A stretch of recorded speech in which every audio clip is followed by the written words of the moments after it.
Hello students, last class में हमने एक इम्पॉर्टेंट टॉपिक स्टार्ट किया था and that topic is what? Fertilisation.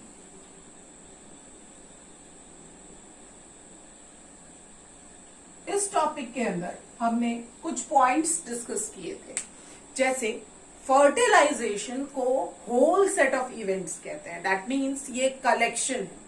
जब स्पर्म मेल की बॉडी से फीमेल की बॉडी में एंटर करता है, तब से लेके जब तक वो एग को फर्टिलाइज नहीं करता, उस पूरे सेट ऑफ इवेंट्स को हम फर्टिलाइजेशन कहते हैं।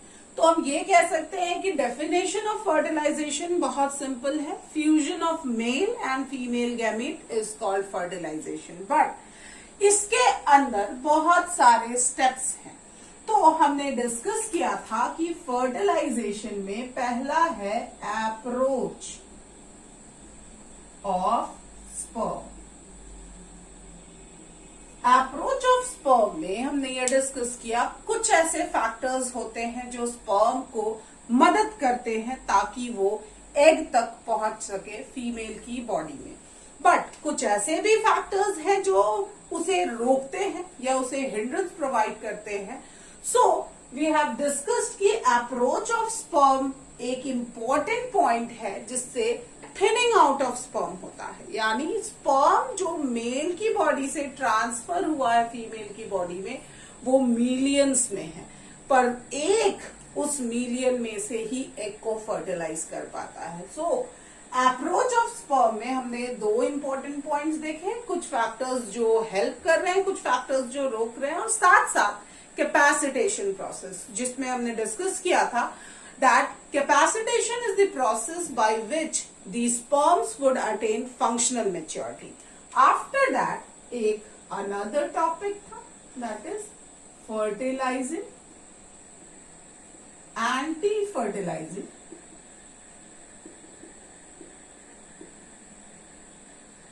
reaction।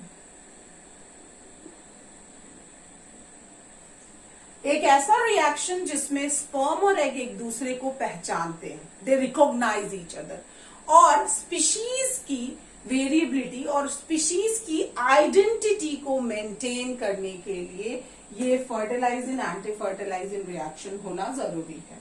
और इसके बाद हमने डिस्कस किया था release of sperm lysine,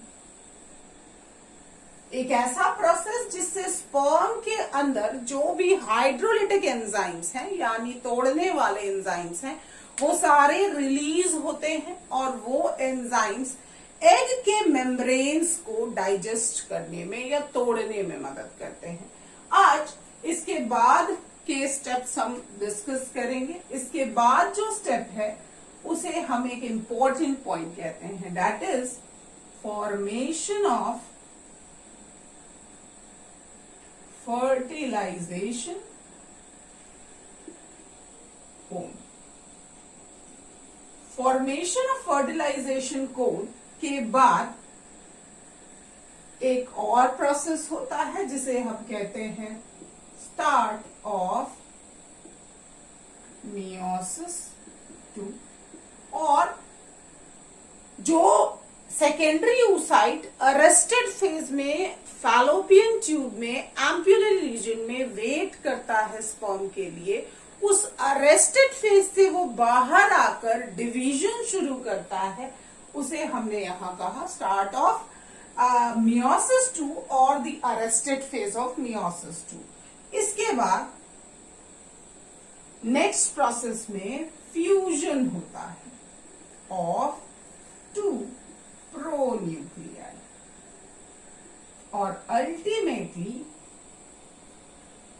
last में फ्यूजन ऑफ टू प्रोन्यूक्लियाई के बाद formation of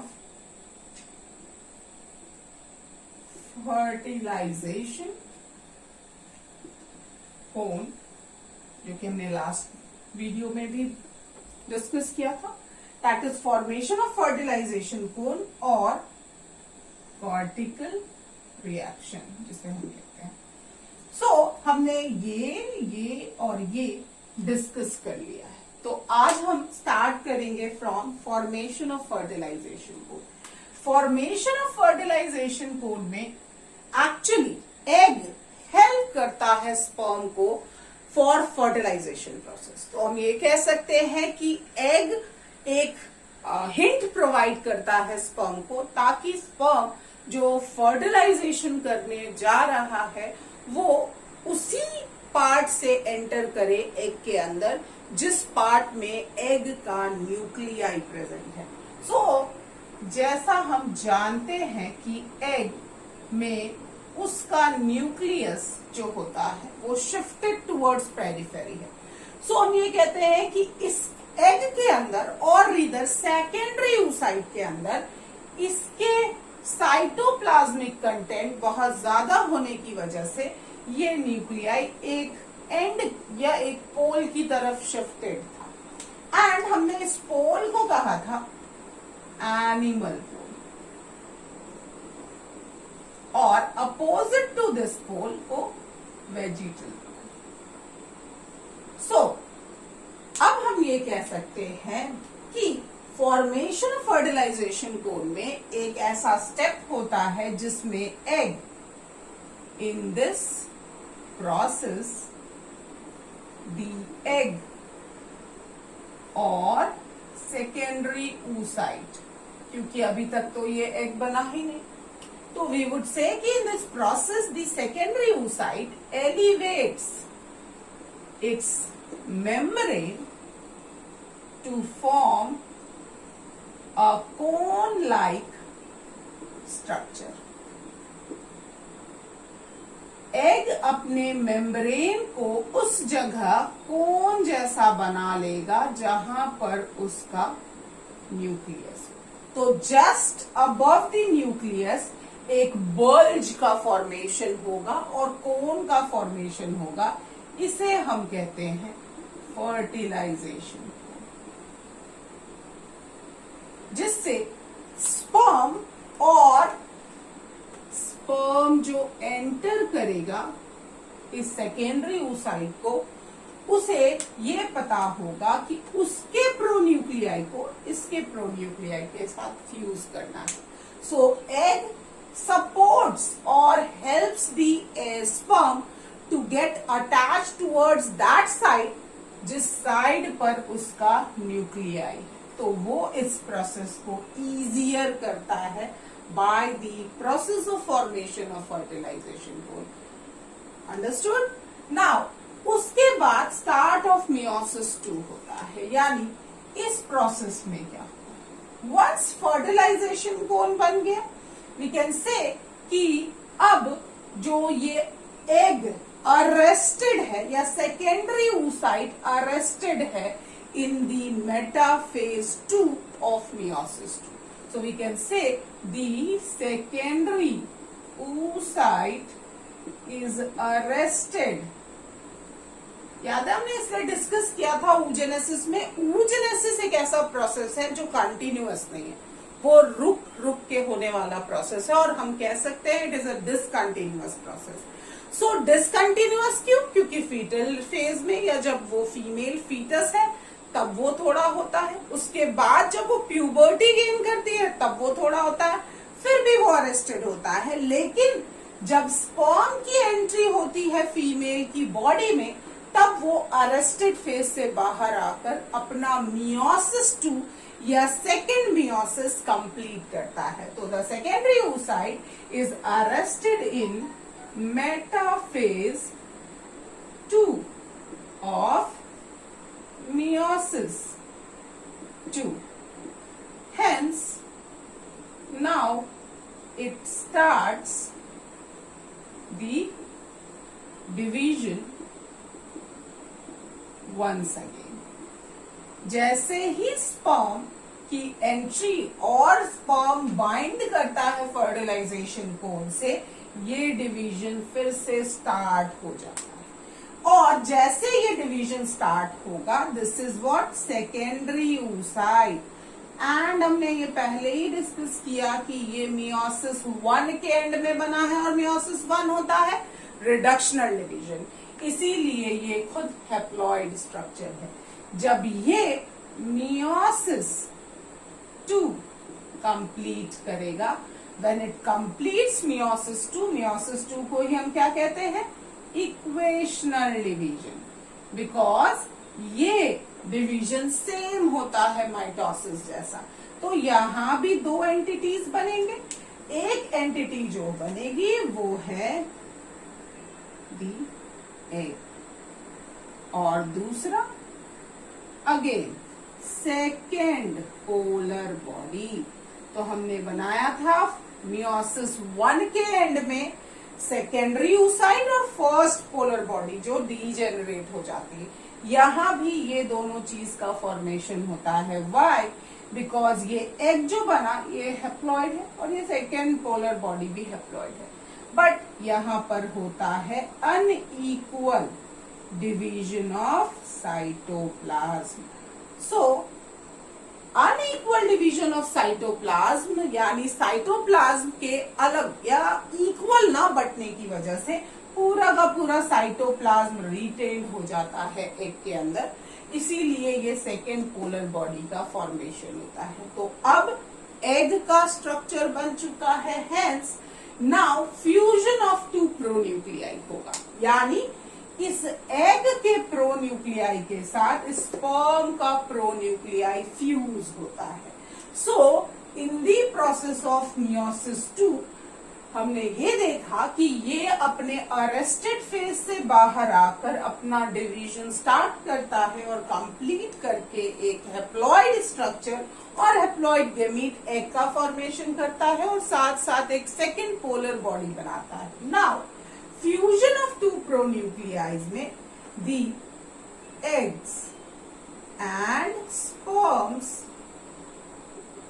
pronuclei fuses together to form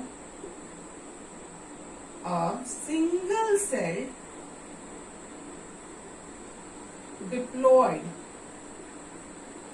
structure called zygote.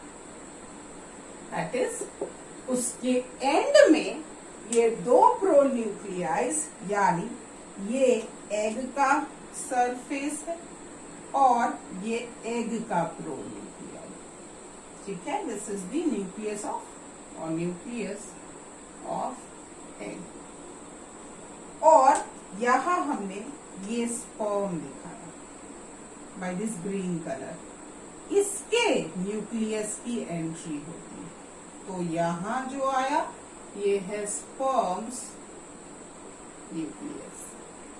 Now ये दोनों एक एक्सिस में आकर यहां पर फ्यूज होते हैं, they would get fused here. ये दोनों का क्या हुआ?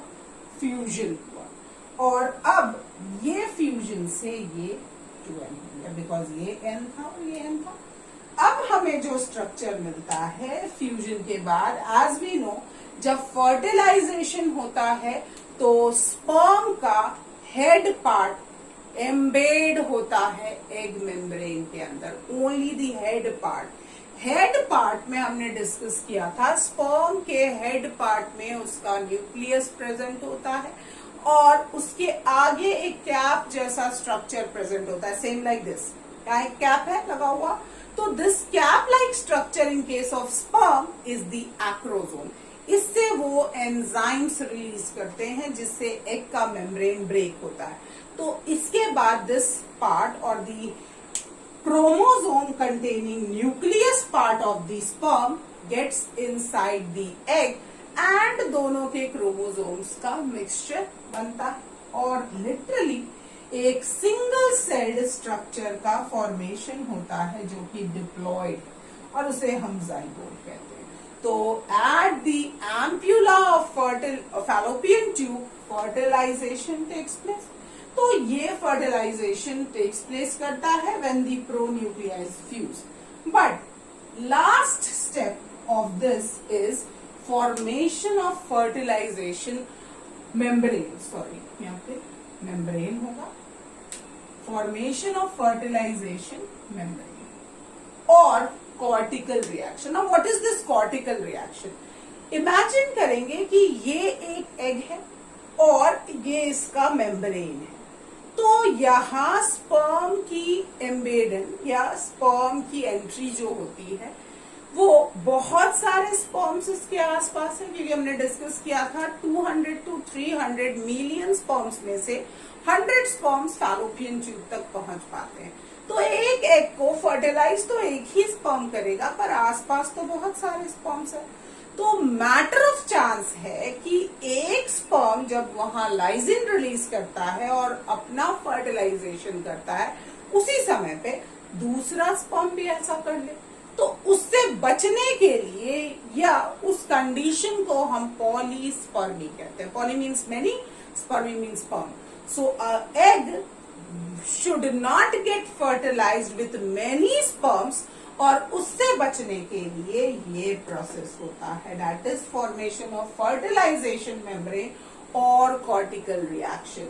तो फर्टिलाइजेशन मेम्ब्रेन और कॉर्टिकल रिएक्शन जो प्रोसेस है, that is the G part, formation of fertilization membrane और कॉर्टिकल रिएक्शन, ये एक इंपॉर्टेंट प्रोसेस है to check what polyspermy. So we would say this process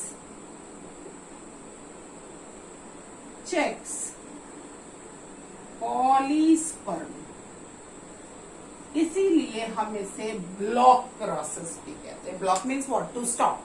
किसी चीज को रोकना या उसे ब्लॉक करना मीन्स उसे स्टॉप करना।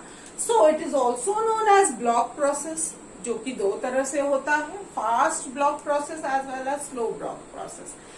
This depends on the egg कि वो कितनी जल्दी अपने मेम्ब्रेन को थिक इनफ करता है ताकि दूसरा स्पर्म उससे अटैच या फिर उससे फर्टिलाइज ना हो जाए। सो फॉर दिस प्रोसेस एक स्पेशल पार्टिकल्स की जरूरत होती है, जिन्हें हम कॉर्टिकल ग्रैन्यूल्स कहते हैं। हमने डिस्कस किया था कि ये एग का सरफेस, ओके, एग का मेम्ब्रेन, और एग में दो तरह से साइटोप्लाज्म अरेंज होते हैं। एक उसके पेरीफेरी पे, जिसे हमने एक्सोप्लाज्म कहा था जब हमने डिस्कस किया था स्ट्रक्चर ऑफ एग, और एक उसके सेंटर में होता है जिसे हम ooप्लाज्म कहते हैं। क्लियर? तो सेंटर में या बीच में जो साइटोप्लाज्म है वो ooप्लाज्म है, और ये है एग का एग और एग्स मेम्ब्रेन। अब इस ooप्लाज्म में कुछ ग्रैन्यूल्स जैसे स्ट्रक्चर्स होते हैं, दाने जैसे structures, they are called granules. इनको हम कहते हैं cortical granules.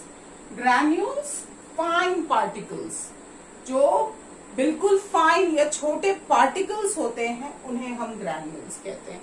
So we can say ooप्लाज्म में कई सारे कॉर्टिकल ग्रैन्यूल्स प्रेजेंट होते हैं, जो after the process of fusion of these pronuclei, जैसे ही दो प्रोन्यूक्लियाई, स्पर्म और एग के प्रोन्यूक्लियाई फ्यूज करते हैं, एग अपने मेम्ब्रेन को एलिवेट कर लेता है। यानी एग का मेम्ब्रेन यहां था, वो अपने मेम्ब्रेन को थोड़ा सा ऊपर कर लेता है। तो we would say first the egg elevates its membrane, उसने अपने मेम्ब्रेन को एलिवेट, उठा लिया, थोड़ा लिफ्ट कर लिया। तो जैसे ही वो अपने मेम्ब्रेन को लिफ्ट करता है, इसका जो फ्लूइड यानी एक्सोप्लाज्म था वो तो वैसे का वैसा है, और उसके ooप्लाज्म भी यहाँ प्रेजेंट। बट जैसे ही वो एलिवेट करता है अपने मेम्ब्रेन को, दी कॉर्टिकल ग्रैन्यूल्स मूव अपवर्ड्स, वो कहाँ चले जाते हैं? ऊपर। तो यहाँ के कॉर्टिकल ग्रैन्यूल्स यहाँ के स्पेस को फिल कर देते हैं। जो एक्सोप्लाज्म और एग के मेम्ब्रेन के बीच में खाली स्पेस बना, उसमें ये ग्रैन्यूल्स आकर चिपक जाते और उस स्पेस को फिल कर देते। अब हम ये देख सकते हैं ये मेम्ब्रेन थोड़ा थिकर हो गया, यानी पहले ये एक एग मेम्ब्रेन था, अब इसके साथ कुछ ग्रैन्यूल्स चिपक गए तो इसकी थिकनेस इंक्रीज हो गई। इस थिक मेम्ब्रेन को ही हम कहते हैं फर्टिलाइजेशन मेम्ब्रेन, जो नेक्स्ट किसी स्पर्म को अंदर एंटर नहीं होने देता या उसे ब्लॉक करता है ताकि कोई दूसरा स्पर्म उस फर्टिलाइज किए हुए एग को फिर से फर्टिलाइज ना कर दे। इसीलिए हमने यहाँ क्या लिखा, दिस प्रोसेस चेक्स पॉलीस्पर्मी। सो जब एग का मेम्ब्रेन थिक इनफ हो जाता है, मोटा हो जाता है, उसे हमने फर्टिलाइजेशन मेम्ब्रेन कहा। एंड बिकॉज ये फर्टिलाइजेशन मेम्ब्रेन का फॉर्मेशन हुआ है because of this cortical granules, इसीलिए इस रिएक्शन को हम कॉर्टिकल रिएक्शन कहते हैं। तो फीमेल की बॉडी में एम्प्यूलरी रीजन में फर्टिलाइजेशन हो जाने के बाद एक एंटिटी और एक स्ट्रक्चर का फॉर्मेशन होता है जिसे हम जाइगोट कहते हैं। अब ये जाइगोट फर्टिलाइजेशन के बाद एक इंपॉर्टेंट प्रोसेस अंडरगो करता है, that is known as cleavage. Normal division is known as cell division, पर यहाँ पर जाइगोट में होने वाले माइटोटिक डिवीजन को हम क्लीवेज कहते हैं। Why cleavage? क्योंकि यूजुअली नंबर ऑफ सेल्स बढ़ने की वजह से overall size of that structure बढ़ता है, पर यहाँ वो स्ट्रक्चर बढ़ेगा नहीं, घटेगा, इसीलिए हम उसे क्लीवेज कहते हैं। सो नेक्स्ट वीडियो में हम क्लीवेज डिस्कस करेंगे।